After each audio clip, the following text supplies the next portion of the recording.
111문 같이 공부하겠습니다. 세 번째 계명에 대해서 배우겠습니다. 111문 제가 문제 읽으면 답을 읽어주시기 바랍니다. 제3계명은 무엇입니까? 제3계명은 너는 너의 하나님 여호와의 이름을 받는 게 일컫지 말라.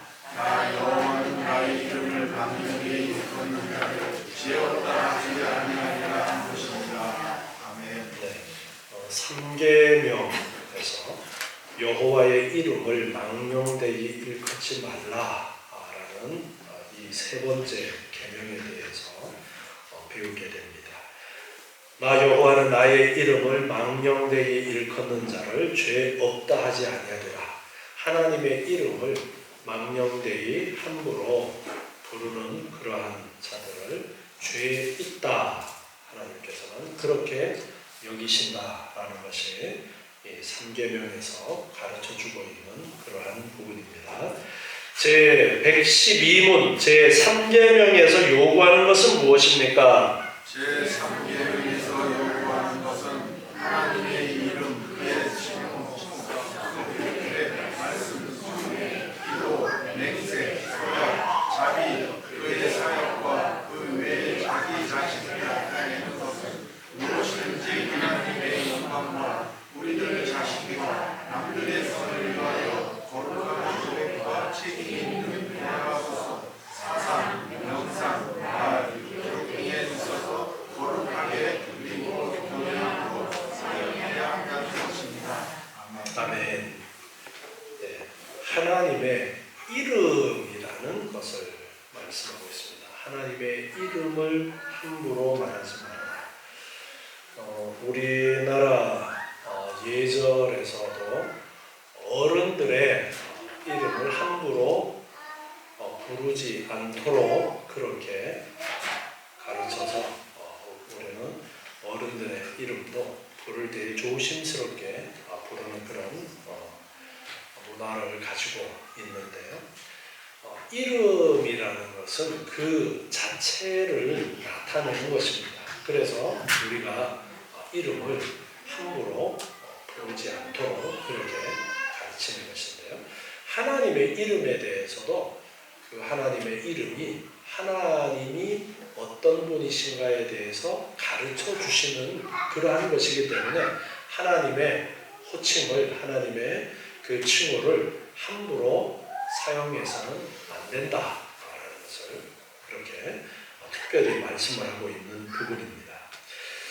히브리어에서 특히나 이름은 그 계시된 인격과 실제의 의미로서 사용이 되었습니다. 그래서 하나님께서는 하나님의 이름을 통해서 하나님이 어떤 분이신지를 우리에게 계시를 해 주시고 있습니다. 그래서 특히나 우리는 하나님의 이름을 사용함에 있어서 함부로 사용해서는 안 된다라는 것을 더욱더 기억해야 되겠는데요. 예레미야 44장 26절 말씀을 찾아보겠습니다. 예레미야 44장 26절입니다. 그러므로 애굽 땅에서 사는 모든 유다여 여호와의 말씀을 들으라. 여호와께서 말씀하시되 내가 나의 큰 이름으로 맹세하였은즉 애굽 온 땅에 거하는 유다 사람들의 입에서 다시는 내 이름을 일컬어서 주 여호와의 사심으로 맹세하노라 하는 자가 없게 되리라, 이렇게 말씀하시고 있습니다. 하나님의 이름에 대해서 나의 큰 이름이라고 이렇게 표현하면서 하나님의 이름이 가지고 있는 그 무게가 얼마나 큰지에 대해서 말씀을 하십니다.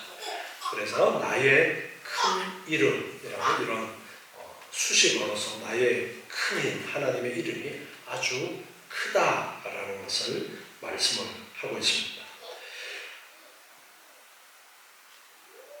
마태복음 6장 9절에서는 주기도문에 대해서 가르쳐 주시는 부분에서 너희는 이렇게 기도하라.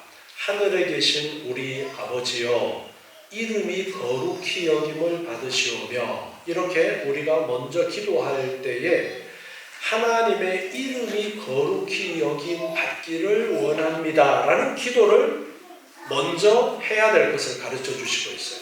하나님의 이름이 거룩하기 때문에 하나님의 이름이 거룩히 여김을 받게 해 주십시오. 하나님의 이름이 거룩하다라는 것이 드러나게 해 주십시오. 이렇게 지금 가르쳐 주고 있습니다. 그래서 주기도문에서도 하나님의 이름은 거룩하게 구별되어야 되는 그러한 이름이라는 것을 말씀하고 있는 것입니다. 그래서 대유리문답에서도 3계명에서 요구하는 것은 하나님의 이름 또는 그의 칭호, 하나님의 속성, 하나님의 규례, 하나님의 말씀, 하나님이 가르쳐 주신 성례나 기도나 맹세나 서약이나 자비나 그의 사역과 그 외에 자기 자신을 나타내는 것은 무엇이든지 하나님의 영광과 우리들 자신과 남들의 선을 위해서 거룩한 고백과 책임 있는 대화, 그래서 함부로 말하지 말라 그렇게 가로를 해서 설명을 해놨어요. 책임 있는 대화로서 사상이나 명상이나 말이나 기록 등에 있어서 거룩하게 그리고 경외함으로 사용해야 한다 이렇게 가르쳐 주고 있습니다. 하나님의 이름이 함부로 말해져서는 안 된다는 것을 가르쳐 주시고 있어요. 오늘 읽은 전도서 5장 1절 말씀에서도 보면은 너는 하나님의 전에 들어갈 때에 내 발을 삼가라. 하나님의 전에 들어갈 때 발을 삼가라. 가까이 하여 말씀 듣는 것이 우매자의 제사 드리는 것보다 나으니 저희는 악을 행하면서도 깨닫지 못함이니라. 제사를 구약시대 때 이제 성전에서 제사 드리는 것을 두고서 말씀하시는 것인데 하나님께 제사 드리는 그 형식에 얽매여서 제사 드리는 그것이 중요한 것이 아니라 그 사람의 하나님을 대하는 그 자세가 중요한 것이다 라는 것을 강조하시는 부분입니다. 그래서 발을 삼가라, 조심해라. 하나님의 성전에 들어갈 때에도 자신을 살피고 조심해라 그렇게 말씀하고 있는 것입니다. 너는 하나님 앞에서 함부로 입을 열지 말며 급한 마음으로 말을 내지 말라. 우리 오전에도 기도에 대해서 배웠는데 하나님 앞에 우리가 기도를 할 때에 급하게 하나님 앞에 말을 내지 말고 기도할 때에도 신중하게 하나님을 대하는 것인데 기도가 하나님께 하는 것이고 하나님을 대하는 것인데 우리의 마음속에 정말 답답한 것이 쌓여 있을 때는 한나가 자식을 갖지 못해서 기도할 때의 그 상황을 사무엘서에 기록해 놓은 것을 보면 너무너무 그 아들을 갖지 못하는 마음에 하나님 앞에 기도할 때에 그 간절한 가운데에 기도하다 보니까 밖으로 크게 내놓고 기도하지도 못하고 기도하는 모습이 마치 술 취해서 중얼거리는 것처럼 그렇게 제사장의 눈에 보일 만큼 되었던 것을 표현하는 구절이고 하나님 앞에 정말 그 마음 속에 있는 것들을 터뜨리는 그러할 때도 있지만 그럼에도 불구하고 항상 우리가 하나님 앞에 나아갈 때에도 말을 행동을 조심하라 라는 것을 강조하시는 부분입니다. 그래서 하나님 앞에 우리가 앞에서 두 번째 계명에서는 예배할 때에 하나님이 일러준 방법으로 우리가 예배하는 것에 대해서 말씀을 하셨는데 우리가 하나님의 이름을 부를 때에도 조심해야 된다는 것을 강조하고 있는 것입니다. 그래서 전도서 5장 2절에서는 보면은 마땅히 말을 적게 하라 이렇게 또 말씀하셨어요. 적게 해라. 말을 적게 하라는 것은 말할 때에 좀 절제를 하고 좀 더 생각을 해보고 말을 하라는 거죠. 말싸움 할 때는 말 많이 하는 사람이 이기는 것처럼 모여서 막 그냥 쏘아붙이잖아요. 그죠? 생각도 하지 않고 그냥 입에서 나오는 대로 막 말을 해요. 그러다 보니까 어떤 말 해요? 이놈스키, 쥐놈스키 하면서 욕하고 막 어떻게 막 말을 많이 막 쏘아대야 내가 이기는 것 같아요. 그런데 하나님 앞에서는 마땅히 말을 적게 하라, 심사숙고하라 라는 것입니다. 그래서 우리가 하나님을 대하고 하나님의 이름을 부르거나 혹은 기도나 맹세나 서약이나 이런 성례, 하나님의 규례 이런 것들을 사용함에 있어서 정말 조심하고 또 조심해야 된다는 것을 말씀하고 있어요. 그러면서 서원에 대해서도 전도서 5장에서 말씀을 하시는 거예요. 서원은 하나님 앞에 약속하는 것이죠. 하나님 앞에 약속하는 건데 하나님 앞에 약속하는 것 참 귀한 거예요. 사도행전에 보면은 서원하지 않았으면 차라리 나았을 것을 하는 그 대표적인 예로서 한 사건이 등장합니다. 바로 아나니아와 삽비라예요. 아나니아와 삽비라는 자기 재산을 팔아서 밭을 팔아서 하나님 앞에 바치겠다라는 그러한 서원을 하는 거예요. 그런데 그 서원은 자기 혼자서 했던 서원일 수도 있어요. 사람들 앞에서 공개적으로 했을 수도 있고 자기 혼자서 하나님 앞에 그러한 마음을 가지고 이제 서원을 했을 수도 있습니다. 그런데 서원했을 때 사람들이 그것을 알게 되는 공개적인 서원이었다라고 하면은 야, 저 사람 참 대단하다 칭찬도 하고 많은 사람들이 우러러보기도 하고 그랬을 것입니다. 그런데 서원하고서 갚지 않으면은 아니한 것만 못하다라고 그렇게 말씀하면서 아나니아와 삽비라도 막상 땅을 팔고 보니까 돈에 욕심이 생겨가지고 다 드리지 않고 얼마를 숨겨 놓게 됩니다. 그것이 하나님 앞에 했던 서원을 제대로 갚지 않는 것이 되어졌고 그래서 아나니아와 삽비라는 그만 베드로 앞에서 죽게 되는 그런 일이 있었죠. 그래서 우리가 하나님 앞에는 항상 조심해야 된다. 하나님이라는 이름을 부르는 것조차도 조심스럽게 불러야 되는 것이고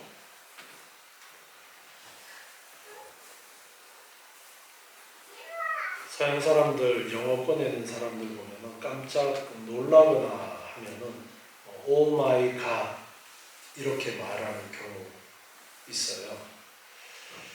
어떻게 보면은 그 말이 그냥 우리말로 바뀌면 오 주여, 아이고 주님. 여러분 깜짝 놀랄 때 주님 찾는 분 계시죠?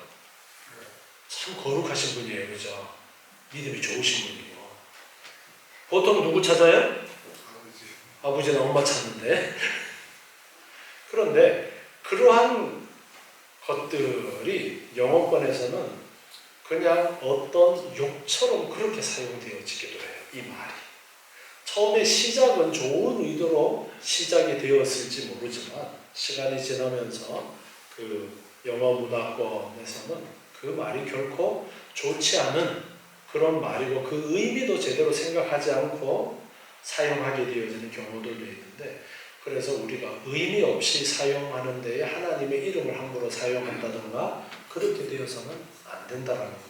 그래서 항상 신경을 쓰고 또 신경을 써야 된다는 것을 말씀하고 있습니다. 그래서 우리가 이렇게 하나님의 이름이나 여러 가지 하나님께 속한 것들을 사용함에 있어서는 자, 우리가 오전에서도 우리가 어떤 일을 하든지 고린도전서 10장 31절 말씀을 보면서 먹든지 마시든지 무엇을 하든지 다 하나님의 영광을 위해서 해야 된다라고 말씀을 보았던 것처럼 하나님의 영광을 위해서 내가 지금 제대로 사용하고 있나 그렇게 고민하면서 조심스럽게 사용을 해야 된다는 것을 가르쳐 주십니다. 그리고 우리들 자신과 남들의 다른 사람들의 선을 위해서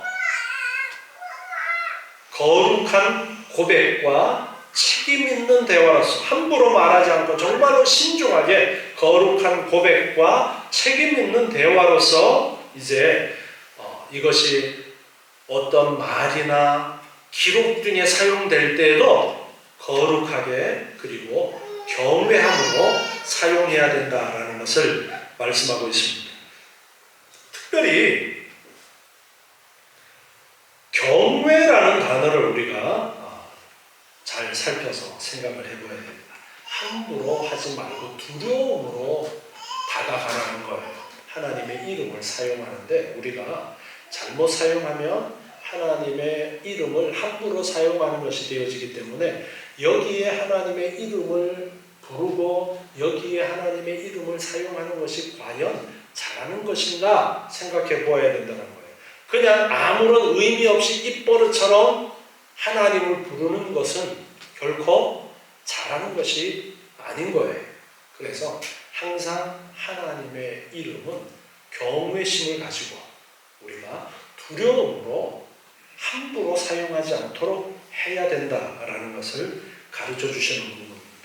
우리가 어떤 명상을 할 때에도 기록으로 남길 때에도 우리의 사상을 표현할 때에도 이렇게 하나님의 이름과 하나님의 속성과 하나님께 속해 있는 그러한 것들은 사용할 때에 조심하고 또 조심해야 된다라는 것을 가르쳐주고 있습니다. 미가서 4장 5절 말씀 한번 보겠습니다.